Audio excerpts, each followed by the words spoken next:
आसलते जोंनि बिपिएफ राजनीति हान्जानि बेलायाव जों दुखु मोनदों जे जा बिथां खाम्फा बरगयारी आगुनि डिपुटि चिफ बिथाङा बिपिएफ राजनीति हान्जाखौ एंगारनानै थांबाय। जों आसा खालामाखैमोन बिथाङा थांगोन होननानै आरो बिथाङा बिपिएफ राजनीति हान्जायाव थानानैनो इन्टारिम सरकार हिसाबै बोसोरनै थादों। ओमफ्राय इलेक्टेड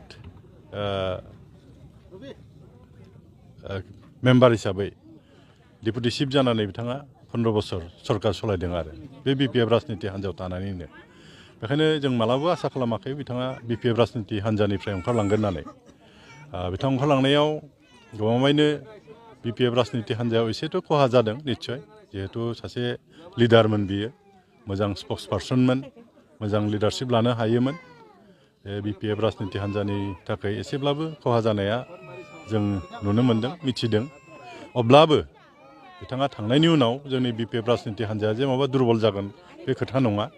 गोबां मानसिफोर दाबो बिपिएफ राजनीति हान्जायाव दं, नेतृत्व लानो हानाय अबस्थायाव दं आरो गोबां व्यक्तिफोर गुबुन गुबुन राजनीति हान्जानिफ्राय बिपिएफ राजनीति हान्जायाव फैगासिनो दङ।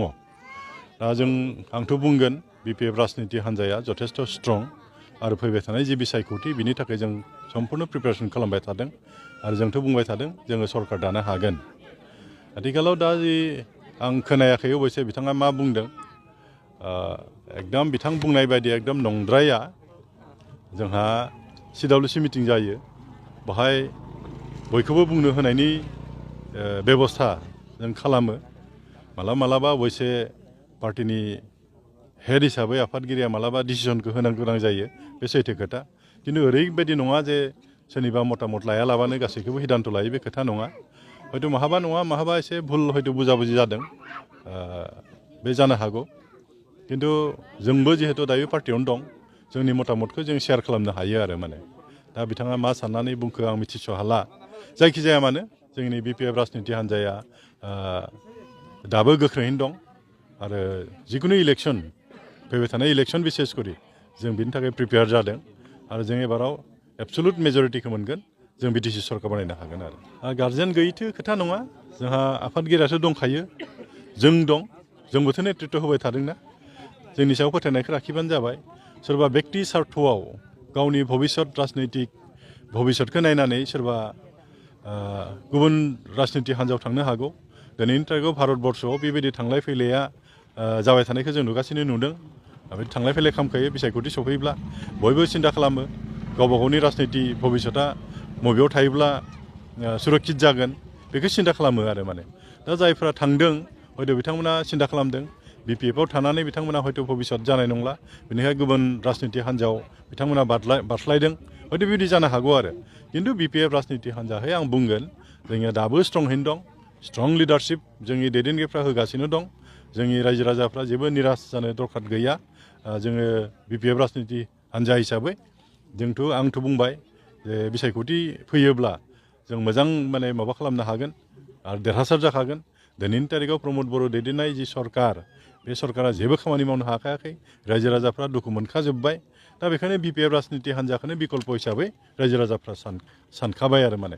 बेखायनो आं खावलायगोन नोंथांमोननि मिडियानि जुगेदि रायजो राजाफ्रानि दैदेनगिरि एबा मावथिफ्रा नार्भास जानो दरखार गैया। जोंनि बिपिएफ राजनीति हान्जाया सिगाङाव जेरै दं दाबो बिदिनो दं। आं बेखायनो बुंदों सोरबा लिडारा हयथ' थांनाया गिदिर बाथ्रा नङा। बे बिपिएफ राजनीति हान्जायाव थानानै हयथ' बेहा भबिष्यतखौ बिथाङा नुहुराखै। गावनि राजनैतिक लाभा लाभनि थाखाय मालाबा बिदिनो बारस्लायबाय थायो राजनीतिक लिडारफ्रा, बेखौनो जों नुनो मोनबोदों। खिन्थु जोंहा बिपिएफ राजनीति हान्जानि सायावनो सम्पुर्ण फोथायनाय दं। जोंथ' बिपिएफ राजनीति हान्जायावनो दं। बेखायनो जोंनि पार्टि वार्कार रायजो राजा जेबो निराश जानो दरखार गैया। आं बुंदों जे बिपिएफ राजनीति हान्जाया सिगाङावबो 15 बोसोर सरकार सलायबाय। रायजो राजानि गांनाय उखैनाय, जोंनि ओनसोलाव जिफोर जौगानाय खामानि मावनांगौमोन, जिफोर अनुस्थान प्रतिष्ठान लाबोनांगौमोन, बिपिएफ राजनीति हान्जानि दैदेननायावनो हाग्रामा महिलारि बिथांनि दैदेननायाव लाबोनाय जादों।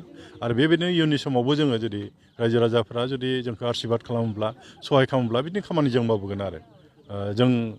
आं खावलायगोन जोंनि पार्टि वार्कारफोरखौ, जोंनि रायजो राजाफोरखौ नोंथांमोना नार्भास जानो नाङा।